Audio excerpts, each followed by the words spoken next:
The key components of a sales funnel, first you have to break down the phases of it, and then I'll explain exactly the components and then how to put it in action.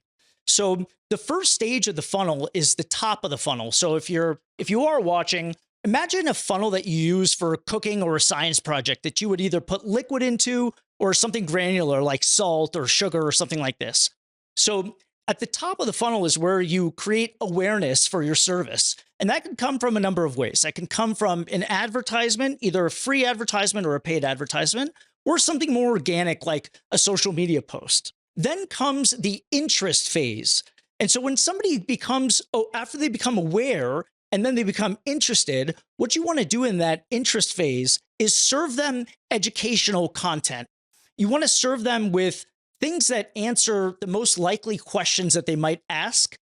And at that point, answering their questions is going to alleviate some of the objections that they might have of your service.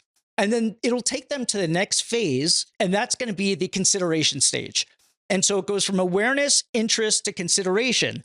Now, during the consideration phase, this is the part where you want to show proof. And a really good way to do that is before and after pictures.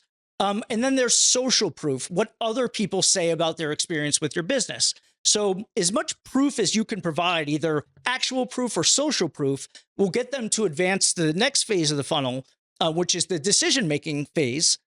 And at the decision-making phase, that's where you want to, I think the best way is have a discovery call with them over the phone. If you let somebody come to your website, chances are they're going to scan your content, but they're not going to read every word. But if you get them on the phone, you can easily then show the personality of your company. You can establish why you're different, and then you can explain, or I should say, confirm like the value propositions to your price point and how they're aligned. So we always try to get people on a proper discovery call, and then that way we have the chance to sell them. And the next phase would be the purchase phase, where somebody decides to either go with you or go with someone else, or not buy anything at all.